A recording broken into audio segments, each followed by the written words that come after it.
tercera ponencia de esta mañana, que será a cargo de Javier González Blanco, director técnico de Comonor, que nos va a hablar de diseños estructurales aplicados a la actual tecnología eólica. Cuando quieras, Javier. Bueno, buenos días. Yo represento a una empresa importante del sector eólico, pero en el tema de estructura metálica. Nosotros lo que hacemos es desarrollar la estructura que al fin y al cabo sustenta la máquina arriba, ¿vale? El 85%, como veis ahí, de las torres instaladas son en estructura de acero. La tecnología de acero está muy estudiada tanto a nivel de ingeniería como a nivel de fabricación. Los procesos de fabricación están muy desarrollados, muy elaborados, y hay mucha práctica y trabajo previo al desarrollo de la máquina. Como sabéis, nosotros, las palas, como se ha dicho ya en varias ocasiones, son de composites, pero el fuste, la torre, es de acero, ¿vale? En su mayor parte, como veis, en el 85%. Hay varias tipologías y hay varias discusiones de si hacer un fuste como el que tenemos aquí, que es un tronco de cono macizo, o celosía, ¿vale? Hace tiempo se hacía celosía, incluso todavía se siguen utilizando celosías en los países más subdesarrollados, pero aquí se ha implantado mucho este modelo, el modelo de tronco de cono. Tiene inconvenientes y tiene ventajas. El inconveniente es mayor uso de material y la ventaja es que lleva menos mano de obra. También tiene un inconveniente que a mayores, que es el viento que incide sobre él. Representa una gran parte de los esfuerzos en la torre. En cambio, las torres en celosía, con mucha menos masa, somos capaces de proporcionar la misma rigidez y los mismos módulos resistentes. Bien, la ventaja que tiene el acero pues es que es 100% reciclable y lo podemos reciclar infinitas veces, las que queramos, ¿no?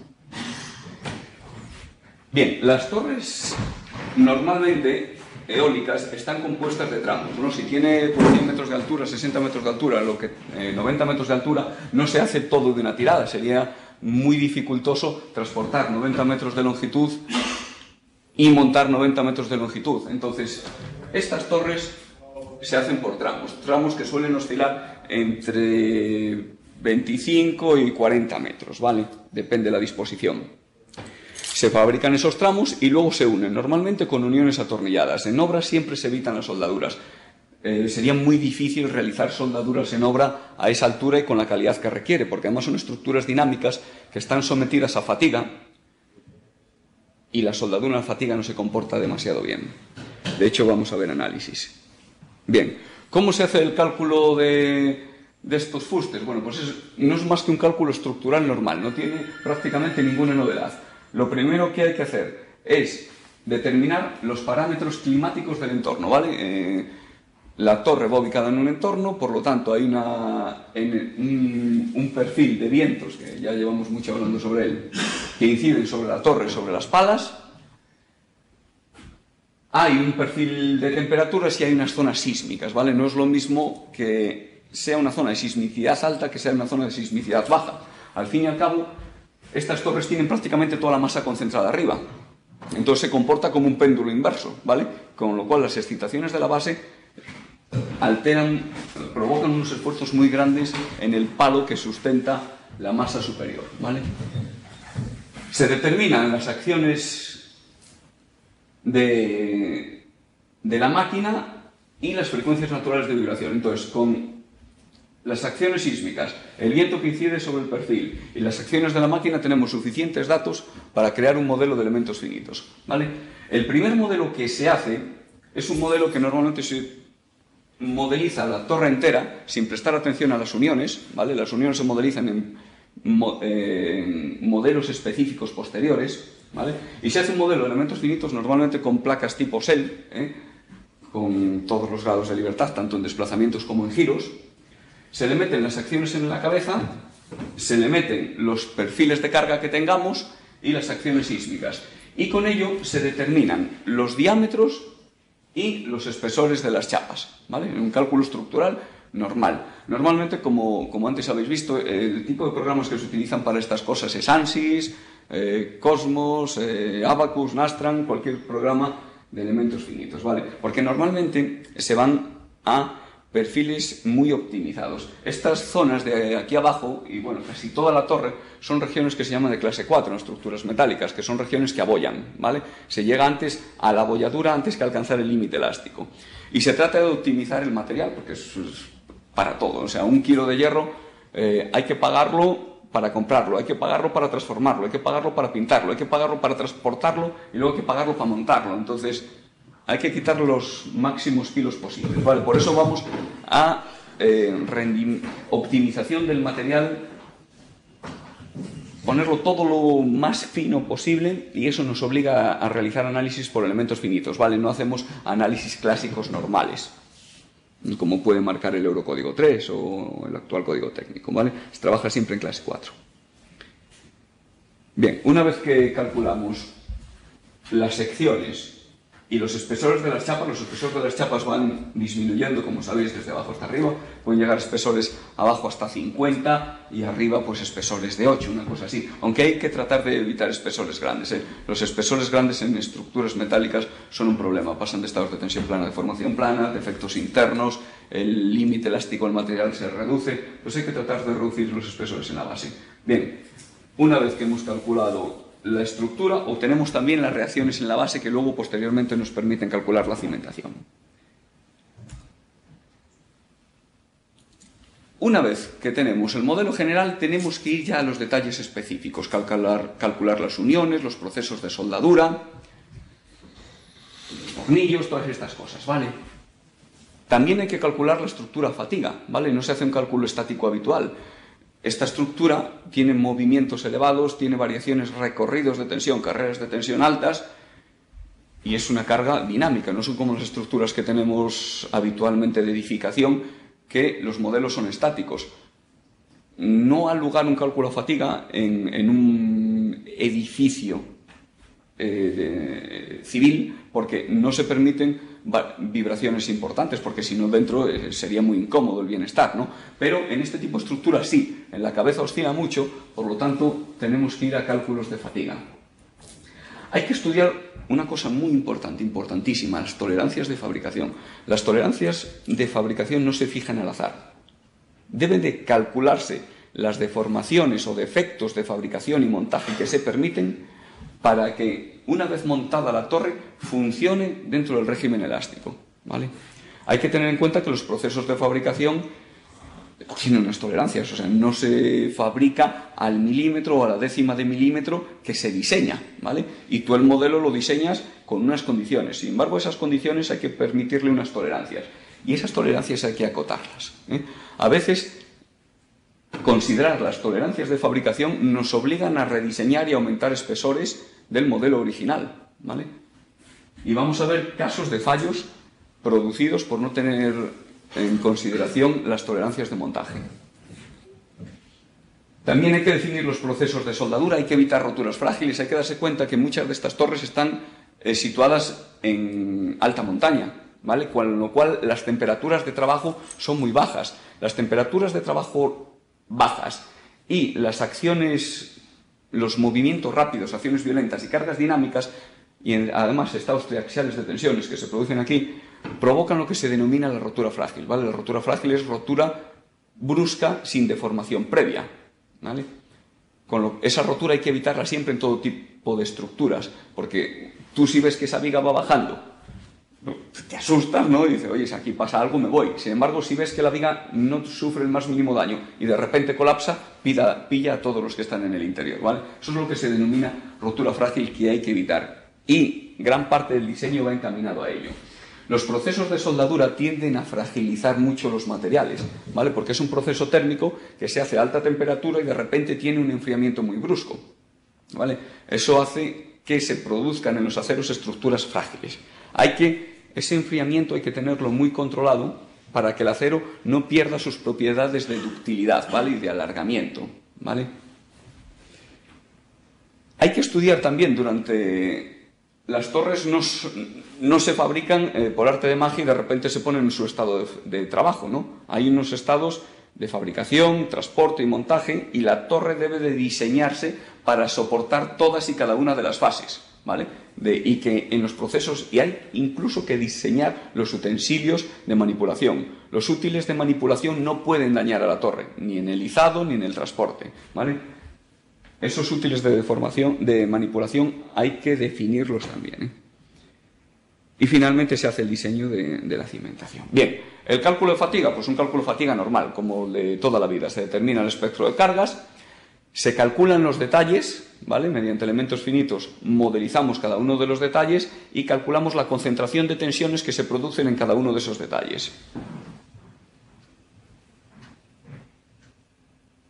Siempre tenemos que tener un objetivo, que es la vida útil de la torre. La torre tiene que durar un periodo de garantía que nosotros definimos. Bien, pues tiene que durar la torre y, por supuesto, todas y cada una de sus partes, y eso incluye las uniones. Si falla por una unión o por una soldadura, todo el sistema se viene abajo, ¿vale? Cada uno de los detalles deben de estudiarse para garantizar la vida útil de la máquina. También tenemos que elegir el grado de acero. El grado del acero no lo elegimos aleatoriamente, ¿eh? Nosotros, no solo con las cargas definimos el grado del acero, con las cargas definimos cuál es el límite elástico del acero, ¿vale?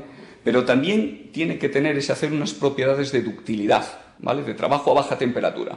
Y eso va en función de la temperatura. El Eurocódigo 3 define un rango de temperaturas a la que pueden trabajar cada uno de esos aceros, ¿vale? Y en esas tablas nos basamos para definir la temperatura mínima de trabajo para cada uno de los aceros. Entonces, en función de las temperaturas que tengamos en el lugar donde se coloque la torre, se elige la calidad, el grado del acero, la ductilidad.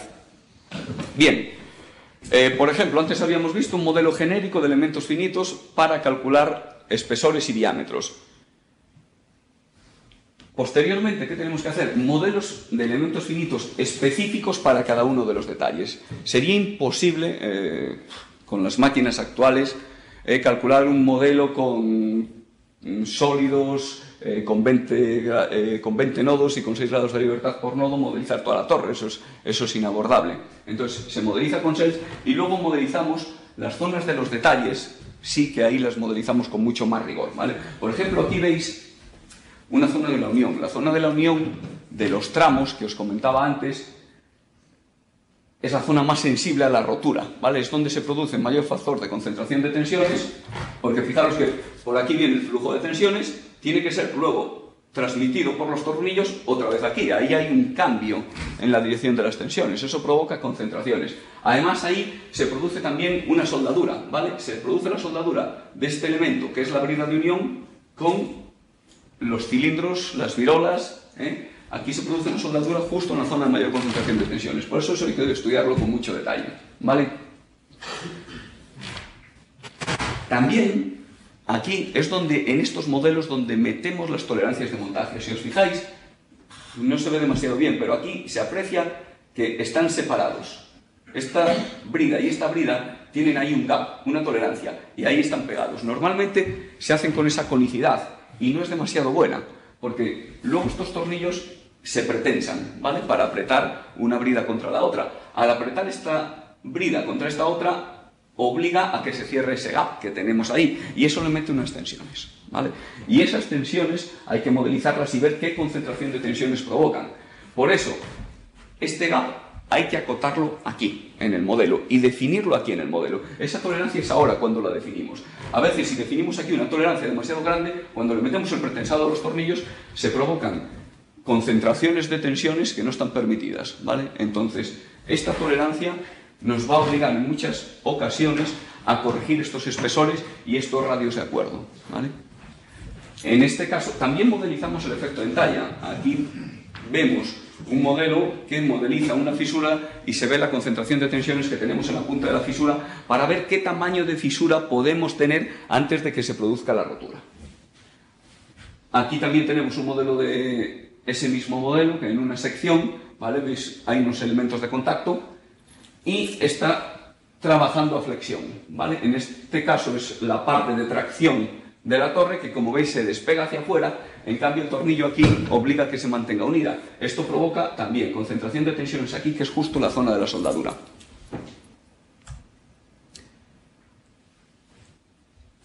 Este diseño anterior, veis aquí que hay unas zonas que se supera el límite elástico, ¿vale? Eso es un diseño original. El diseño modificado, con un radio de curvatura mucho más tendido y sin reducir aquí el espesor de las chapas, teniendo una continuidad de tensiones mucho más homogénea, reducimos mucho la concentración de tensiones ahí. Pasamos de 3.000 y pico que tenemos a 2.750, 2.790, ¿vale? Es muy importante el diseño de este radio de acuerdo que tiene la brida, y de este tacón, de este espesor, ¿vale? Para no provocar la discontinuidad de esfuerzos. Bien, ahí vemos algunos elementos con más detalle, el elemento pretensado que supone el tornillo, y vemos cómo aquí, precisamente otra vez, en este radio de acuerdo, provoca un incremento de tensiones, ¿vale?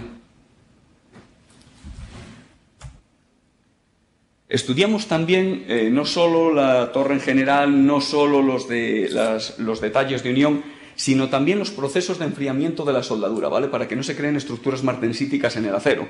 Aquí, por ejemplo, también con ANSYS, simulamos lo que es la aportación de un cordón de soldadura y estudiamos la zona afectada térmicamente. Y además estudiamos también los flujos de calor, las zonas de evacuación de energía, porque el flujo de calor no puede ser muy rápido. Entonces, estudiando los flujos de energía y la zona afectada térmicamente, definimos el precalentamiento o poscalentamiento que hay que aplicarle a la pieza para que el enfriamiento en la zona afectada térmicamente no produzca estructuras martensíticas, ¿vale?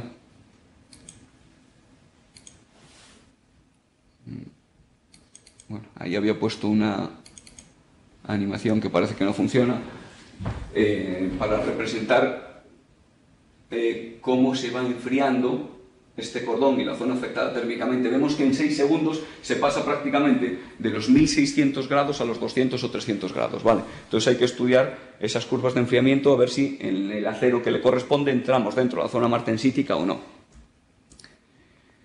Bien, los útiles de montaje es otro aspecto que también tenemos que estudiar. Hay varios sistemas de apoyo, pues cuando manipulamos los tramos lo hacemos con ganchos, o cuando los apoyamos en parque lo hacemos sobre cuñas de madera, sistema bastante malo, o sobre una especie de angulares que le ponemos unos tornillos a la brida. Este sistema es bastante mejor. Todos estos sistemas de apoyo deben de definirse para que la torre no se dañe ni se deforme durante su proceso de fabricación, apilado, transporte y posterior montaje. Es extraordinariamente importante que esta brida, los elementos de unión sean muy planos. Cualquier pequeño defecto en la planitud de esas bridas nos ocasiona una concentración de tensiones que puede llevar al colapso de la estructura. También es muy importante que la brida superior sea muy plana, porque en la brida superior es donde se apoya la máquina, y la máquina tiene que girar, y gira sobre una corona. Si no tiene una planitud muy buena, se puede atascar o puede provocar esfuerzos adicionales que al fin y al cabo luego es mantenimiento, roturas y todas estas cosas, ¿vale? Entonces, la planitud de estas bridas es clave, ¿vale? Y no puede fabricarse, garantizarse que durante la fabricación está plana y que luego la fastidiemos en un proceso posterior de apoyo o de transporte, ¿vale? Entonces, cada uno de los movimientos deben de estudiarse. Bueno, pues ahí veis, por ejemplo, este tipo de apoyo, ¿vale? Que es bastante bueno. Nos lo modelizamos y vemos las deformaciones que se producen en la virola y las faltas de planitud que se producen sobre esos 4 apoyos. Ahí, por supuesto, están exageradas las deformaciones, Ahí, el mayor fenómeno es el de ovalización. En este tipo de apoyo, aunque hay ovalización, no se pierde planitud, Este otro tipo de apoyo, el de cuna de madera, aquella que veíamos, pues es bastante malo. Como veis, provoca en estos puntos unas abolladuras locales que deben de evitarse. Fijaros la bondad de los métodos, no sé si lo apreciáis ahí, yo en el ordenador lo veo, que incluso donde la esquina de la cuña se ve como la chapa hace unas aguas hacia la zona. Los modelos estos de elementos finitos representan con mucha fiabilidad lo que ocurre en la realidad, y la verdad es que se utilizan casi para todos, entre elementos finitos y volúmenes finitos, se representan casi todos los fenómenos físicos de la naturaleza. Y gracias a Dios cada vez los ordenadores son más potentes y nos permiten hacer análisis mucho más exactos. Otra simulación, pues la del gancho, ¿vale? La del gancho es la más desfavorable. Nosotros cuando soportamos un tramo con ganchos, se produce otra vez la ovalización, pero además en la zona de la brida se alcanzan tensiones muy altas y nos produce una falta de planitud en la brida. Entonces, esos ganchos deben diseñarse con el suficiente apoyo como para que estas deformaciones que le introducimos no queden permanentemente en la torre y eso arrastre posteriormente a defectos de montaje y roturas, ¿vale? Y finalmente el diseño de la cimentación. El diseño de la cimentación, una vez obtenidas las reacciones que ya las habíamos obtenido en el paso 1, no es más que el diseño de una cimentación normal, como cualquier zapata. Son zapatas aisladas, eso sí, con un diámetro considerable, a lo mejor llegan hasta incluso 16 metros o más. ¿Y cómo se hace esta cimentación? Normalmente lo que se hace es una virola, como la que veíamos, que se embebe en cimentación, se le colocan unos conectores y se une al hormigón de la base, ¿vale? Y con eso se transmiten todos los esfuerzos. Este sistema tiene sus inconvenientes, como siempre, frente a toda ventaja hay un inconveniente. Aunque es fácil de fabricar y de colocar, esta brida tiene que estar muy plana. Si nosotros ya partimos de un mal posicionamiento de esa cimentación, la torre nos queda inclinada y eso evidentemente no puede permitirse, ¿vale? Hay otro tipo de cimentación que se hace con pernos, ¿vale? Es más o menos, imaginaros esta plantilla superior, pero con muchos menos taladros, otra plantilla inferior, y en ella se meten varillas roscadas. Estas varillas roscadas se les dejan sobresalir una longitud 20 o 30 centímetros, se le mete el tramo superior de la torre, ¿vale? Y se atornillan. Y esas varillas nos permiten nivelar el primer tramo, ¿vale? La ventaja que tiene es el sistema de nivelación que aquí no tenemos. Una vez que hayamos hormigonado, se acaba la historia, ¿vale? Y bueno, pues nada más, no quiero extenderme nada más. Si tenéis luego alguna pregunta sobre el cálculo estructural o consideraciones de diseño, pues me lo decís, ¿vale? Muy bien, pues muchas gracias.